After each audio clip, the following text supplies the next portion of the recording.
Welcome to the Golden State Media Concepts Travel Podcast, the show that gives you advice on everything travel. We explore places you've always wanted to go, as well as giving tips for traveling in those places. We'll give you advice on the best sites for travel tips, information, and discounts. Join us as we travel the world, explore cultures, and meet new people. The Golden State Media Concepts Travel Podcast has got you covered.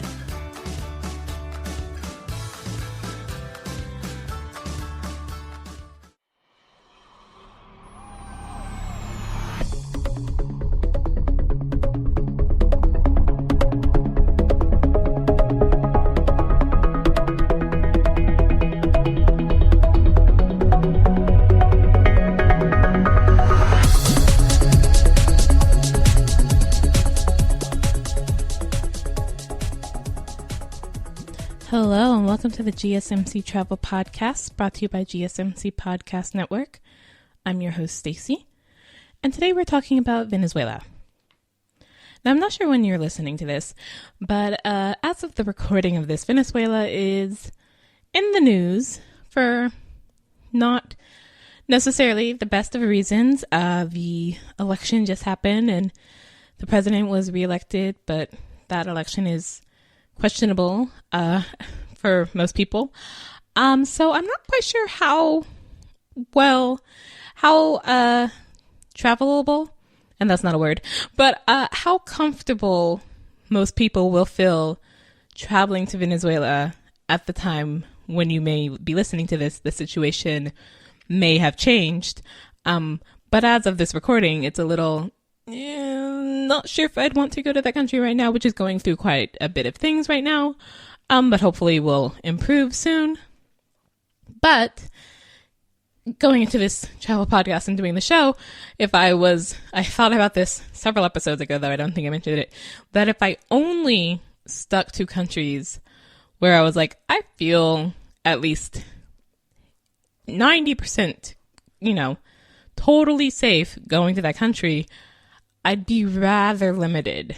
And sometimes, and a lot of people who sort of do traveling for a living will say this, that, the countries that most people don't go to because they don't feel safe enough to go to can be sometimes the most amazing experiences.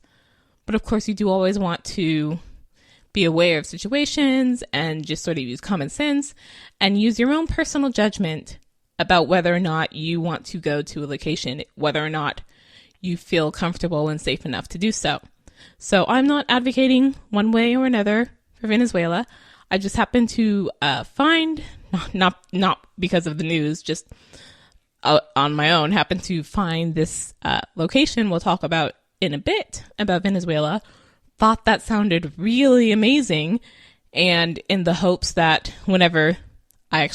if ever I do get to travel there, because of course all my travelings on this show so far have been imaginary and lots of imaginary lovers going on there. Whenever I do travel to Venezuela, I would definitely want to see the site we'll talk about later.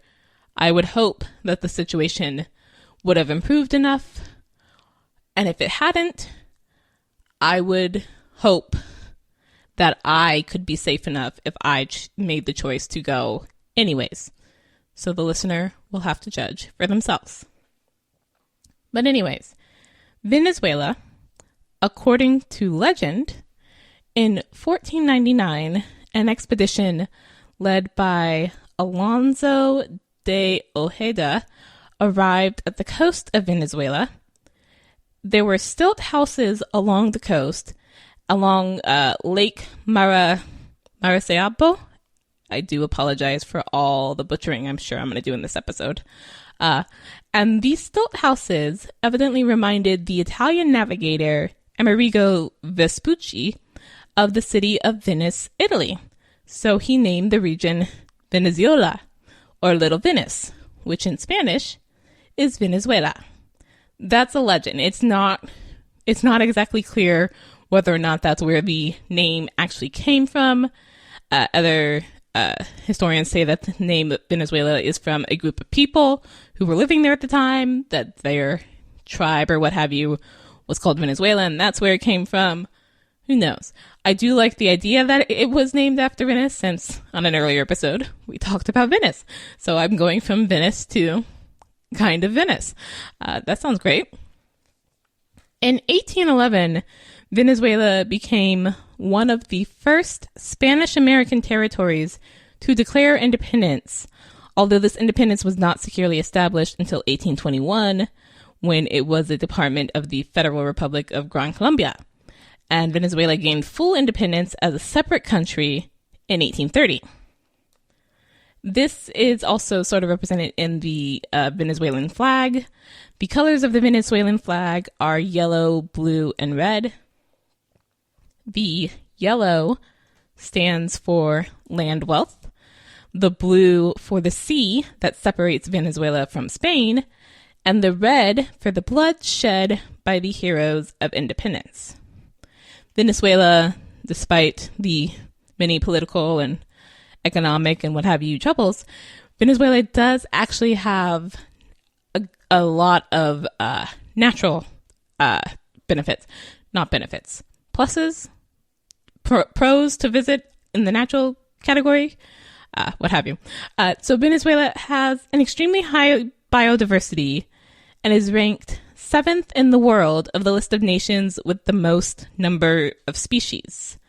Animals in Venezuela include manatees, three-toed sloth, two-toed sloth, Amazon river dolphins, and Orinoco crocodiles, which evidently have been reported to reach up to 22 feet in length, which for me, that actually kind of goes into the con category. I don't want to see a crocodile, period, but I most definitely do not want to see a crocodile that's like more than 4 times my height. Please, no thank you. Venezuela is among the top 20 countries in terms of endemism, and I had to look this word up, so I'm sure I'm not even pronouncing it correctly, but that's for things that are endemic to the country, and that kind of sounds bad because it sounds a bit like pandemic, but that's not what that means. It just means sort of native and only really found in that area. Something is endemic, it's just sort of almost just from this area sort of thing. So 23% of reptilian and 50% of amphibian species are endemic to Venezuela, of the species in Venezuela, and roughly 38% of the over 21,000 plant species known in Venezuela are unique to the country. And again, this is kind of going back into the cons, so there's a lot of pros and a lot of cons for Venezuela. Although Venezuela is one of the 10 most biodiverse countries on the planet, it's also one of the leaders of deforestation due to economic and political factors. So it's like you've got all this great high biodiversity, and then you're also cutting down all the trees, and yeah, okay. Still a lot of biodiversity. They haven't cut it all down. I shouldn't have said that. But yes, pros and cons. Violent crimes in Venezuela have been so prevalent that the government no longer actually produces crime data. Researchers have said that the number of homicides that you hear about Venezuela has been inflated. So yes, things are bad, but maybe not as bad as you might have heard. Although the capital, Caracas, has one of the greatest homicide rates of any large city in the world, with 122 homicides per 1,000 residents. In 2015, Venezuela was declared a national security threat by President Obama. The United States Department of State and the government of Canada have warned foreign visitors that they may be subject to robbery, kidnapping, murder. Their own diplomatic travelers are required to travel in armored vehicles. And the United Kingdom's Foreign and Commonwealth Office has advised against all travel to Venezuela. So again, if you're going, recognize that you are taking a risk, but I'm not saying don't go if that's a risk you're willing to take. Pros and cons. The culture of Venezuela, and for me this is a pro, is a melting pot. I am always very interested in culture and different cultures, but also in how different cultures sort of come together and become a whole new culture. So the culture of Venezuela is made up of indigenous, African, and Spanish cultures, although the Spanish culture is predominant from, the colonial history. But it's still a bit of a melting pot. So we're going to take a real short break. But if I haven't scared you off of Venezuela, when we come back, we're going to be talking about a really cool site that you can pretty much only see in Venezuela, and that I might actually be willing to risk to go, partly because it's not in the capital city of Caracas. It's a bit away, so I feel slightly better about that. But also, the site is just that cool. So stay tuned. We'll be right back. Always on the go, but the day just won't be one without your Hollywood fix. Let Golden State Media Concepts Entertainment Podcast take care of that. Jordan and Keith is Entertainment Tonight meets Access Hollywood. I'm Jordan. The guy laughing, that's Keith. Yeah, I'm Keith. An all-inclusive look of pop culture.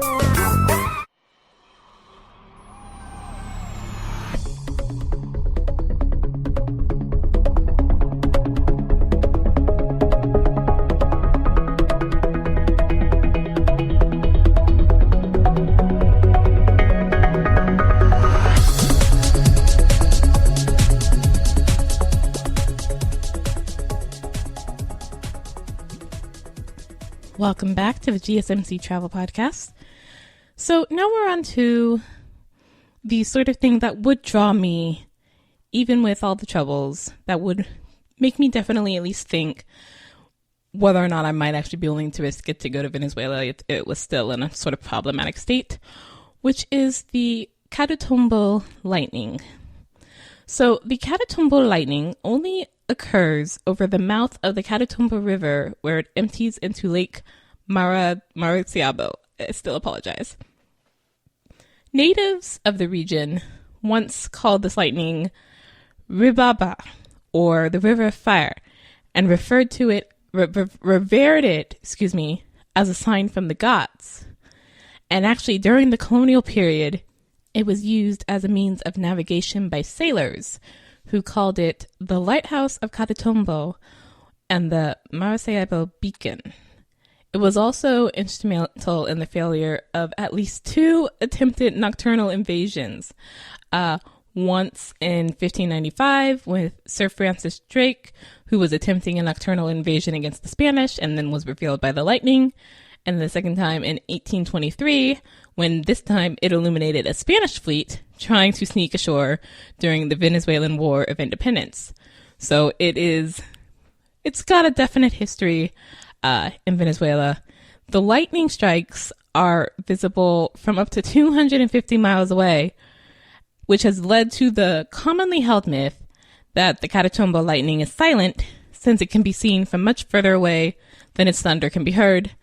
That's not the case. It does make thunder. You can just see it from really far, which might actually be what I might do, just because lightning, I think, is amazing, and it looks great, although I would definitely not be one of those people who actually goes out and takes pictures during lightning storms. I'm just cool shots wouldn't be me.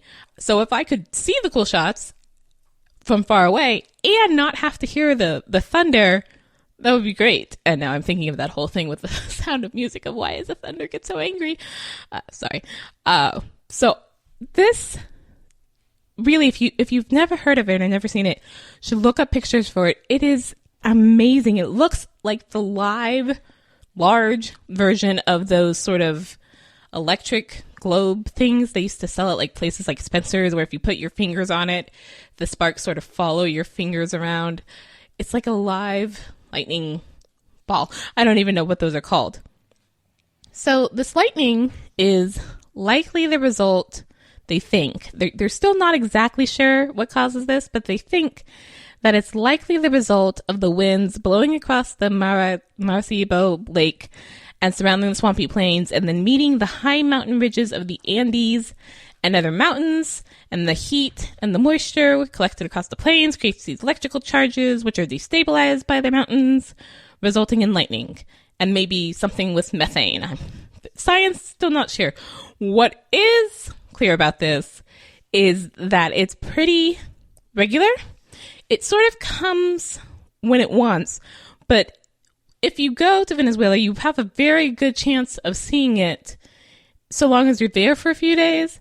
because it occurs between 200 and 300 nights a year, 10 hours per day, and up to 280 times per hour, which, just for frame of reference, the National Weather Service here calls 12 strikes of lightning per hour excessive. So you can imagine if 12 is excessive, 280 per hour is ridiculous. The Catutombo lightning holds the Guinness World Record for most lightning strikes per square kilometer per year, and each lightning bolt ranges from between 100,000 to 400,000 amps, far beyond the norm. So this is like your supercharged lightning storm. I was gonna make a Thor joke, and I won't. I'll save you from that. Catutombo lightning, even though it occurs most of the year, actually kind of changes its frequency throughout the year and is different from year to year. There was a period in, I believe, 2010 where it didn't actually occur for about 3 months, and people thought it might have sort of exhausted itself because they still don't fully understand what causes it. But they think that might have been because there was a drought at that time, and so it didn't have the moisture to do the lightning. But then after those 3 months, it came back and has continued pretty regularly as it gets sort of since then. Even though it changes its frequency from year to year and within the year, the storm itself is also kind of predictable in that it occurs in the exact same place every time and almost starts exactly on time, around the same time every time, about just an hour after dusk. So you can sort of set your watch by it so long as it actually shows up. But if it doesn't show up, then you're out of luck. But if it shows up, pretty regular. And interesting, beyond even just the lots and lots of really strong lightning bolts, depending on the level of humidity in the air on a particular night, the lightning bolts can actually appear as different colors. Again, I think it seems a lot like those lightning balls that you saw in gift stores. It can even phase the lightning bolts from one color to another in a single night. So I'm just like picturing, you'd have to be like a god to actually do the lightning ball with your fingers on this, but just to see a sight of like colored lightning 280 times an hour, I don't know that anything could ever top that. Like, after that, I'd come back home, and if there was lightning storm, I'd be like, shh, you're not lightning. You don't know what real lightning is. Get out of here. That would be amazing. This is such a natural. I believe the Venezuelans are trying to get a UNESCO World Heritage standing for this, which would be quite interesting because it's not necessarily a place, it's a natural phenomenon, and it would be the first time that you would have a thing that's not an actual like physical place, but it is sort of the, one of the major wonders of the world that aren't physical out there. However, like with that 3-month period where it didn't occur at all, it's somewhat feared that ever-increasing climate change could one day put an end to the Catutombo lightning. So you may want to hurry. I won't say irregardless of whatever the situation in Venezuela might be, but weigh that against the situation in Venezuela, that yes, this situation is happening, but it's hopefully temporary, whereas the Catutombo lightning may not always be around. So how does that weigh out for you? Even though the Catutombo lightning is not in Caracas, which has, sort of the worst reputation, you should still exercise caution even if you were going to Catutombo on the Maracaibo area. It's got a somewhat bad reputation for harboring drug dealers and armed guerrilla groups. The U.S. State Department, again, advises against travel to the area, but you can find, if you're willing to, sort of tour groups or locals who would kind of know where to take you to get a good view. again, I'd be the person who'd be like, yeah, I want a good view that's not near it. Like, how far away can I get from Maracaibo and still see, and evidently it's 250 miles, but like, where is a good view where I don't have to hear it and is also not in like a somewhat dangerous location? Let's go there. I will definitely pay you extra for that. So I'm very excited. Why aren't we yet to the like teleportation level of traveling? Because that would be great. I could just teleport there and not have to deal with all the hassle and or craziness and or dangerousness of traveling through Venezuela at the moment, and get to see this really amazing, almost unexplainable, crazy natural phenomenon of a lightning storm. Just, if you haven't seen it, you really should look up pictures. It's so great. So we're going to take another short break. Stay tuned. Tired of searching the vast jungle of podcasts? Now listen close and hear this out. There's a podcast network that covers just about everything that you've been searching. Hey! The Golden State Media Concepts Podcast Network is here. Nothing less than a podcast bliss with endless hours of podcast coverage. From news, sports, music, fashion, cooking, entertainment, fantasy, football, and so much more. So stop lurking around and go straight out to the Golden State Media Concepts Podcast Network. Guaranteed to fill that podcast itch. Whatever it may be. Visit us at www.gsmcpodcast.com. Follow us on Facebook and Twitter, and download us on iTunes, SoundCloud, and Google Play.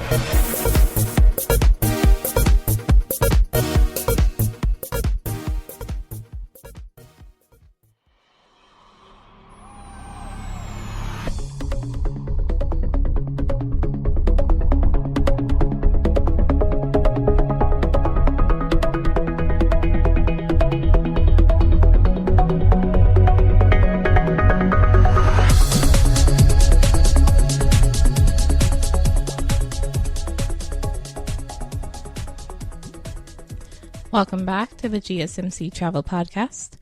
The tip for today, though I would not recommend this in Venezuela, and depending on where you are, I wouldn't recommend it unless you feel pretty safe about where you happen to be located at the time, would be if you are traveling on a budget and you don't want to, or just do not have enough to pay for a room at one of the airport hotels, especially if like you've got an unforeseen layover and you've got to spend the night when you totally didn't expect to. And especially if it's something sort of weather related where there's a lot of people who have also been stranded and therefore the airport hotels are booked enough, are overbooked, or booked enough to the point where the prices have definitely gone up. There was a suggestion I saw online to see if you can sleep in a rental car. Because in a number of places, the price to rent a rental car just for, however per day or for the night or what have you, can be cheaper than an actual night in a hotel room, especially if they've raised the prices. And for some places, though you would definitely have to ask about this, they would actually let you keep the car on the lot and then you could sleep in the car. And this would be sort of a plus because if it's one of those things where you would have to sort of spend the night in the airport, if you're doing it in the car, you don't at least have to worry about someone coming along and sort of stealing your luggage or what have you. Just put it all in the trunk and lock the doors and you're fine. You may get some strange looks if, employees happen to be walking by, or if you're not allowed to sleep in the lot, but you can sort of head to a different lot on the parking lot, or there's a parking lot nearby that you can park for free. You could just rent the car and park there. I don't think I'd do it unless I, had very few and or no other alternatives. But it is an interesting idea to sort of save a bit of money, especially if you don't have a lot of money. If this was not a cost you foresaw of having to spend the night in wherever you have to be, that's almost not MacGyvering a situation, but you are definitely improving pretty well of how to spend the night when you weren't planning to be there. So I forget where I found this tip, but I thought that was a really interesting tip to share. And our site, continuing with the didn't plan to be sleeping here sort of theme, though again, I'm not sure I would recommend this in Venezuela. Our site today is sleepinginairports.net. If you haven't heard of this, and it's kind of self-descriptive, this site is about sleeping in airports. They have ratings for these airports, almost Yelp for airports, but solely along the idea of how great is this airport for sleeping in, or if you have to spend a layover there. It also has tips about sleeping in airports and the ranking of airports and airport guides and just sort of different things that if you are in the airports, you may want to check out if you're, there for a while. And I mean, again, I've never, thankfully, had to spend the night in an airport. My sister went to college back east, and so there was one time where she was supposed to be flying home for Christmas, and because of weather and the snow back east, that flight couldn't take off that day and wasn't going to take off till the next day or the day after. And she was not going to spend the night in an airport. She would definitely not do that. She really couldn't, and did have to go find a hotel near the airport to do, but thankfully was able to do so. But if you are not so fortunate and do have to spend the night in an airport, I believe for most airlines, if not all airlines, if it is a weather-related thing, you're on your own. If it's a sort of, because both times when I've had to spend the night at a layover that wasn't planned, it was because it was something with the plane. And so the airline sort of comped it. They gave me a hotel voucher and a food voucher. And wherever I was staying had the free shuttle to take me to the hotel and back to the hotel for my rescheduled flight, because it wasn't on me. It was totally on the airline. Their plane wasn't working or something, and I missed my connecting flight, and so they had to make it up for me. But if it is something weather-related, like the snow, that's not really the airline's fault, and they don't take responsibility usually for that. And so if you are stranded because of inclement weather, you are on your own of what do you do, where will you stay to spend the night or nights until you can get to your next flight, new flight, what have you. So sleeping in airports is a really good site for that. They do definitely have tips about, if you're going to be spending the night in an airport, sort of best places to look to sleep, which are not necessarily immediately like, oh, let me just plunk down right in front of the gate I was supposed to go out of and can't. You might actually want to go and try a different gate, the arrivals gate instead of the departure gate, or a different terminal, domestic versus international terminals. They've got a whole list about that. Also to remember, especially if it's a smaller and domestic airport, that food places might not be open 24 hours. So you want to go and stock up on that before they close. And that's in some places, as they're closing for the night, some places, not all, and they don't, in the tips at least, don't specifically list which those places are, but they might in some of the reviews and rankings. Some places will actually give stranded flyers sort of any leftover food that they can't sell and would just have to throw away anyways. So might as well to the person who unfortunately has to spend the night here, because that really sucks. It's not just, and I believe it's only from user reviews. So it's not, a set of quote unquote professionals saying, oh, this airport's best. It is, I believe, solely based off of real users' reviews of their real experiences. So you have a bit more, as much as you can with things like that, though I'm not sure, at least unlike Yelp reviews, where you kind of imagine some people might give, false reviews to benefit their own business or their friend's business. I don't know how many people would do that to benefit an airport.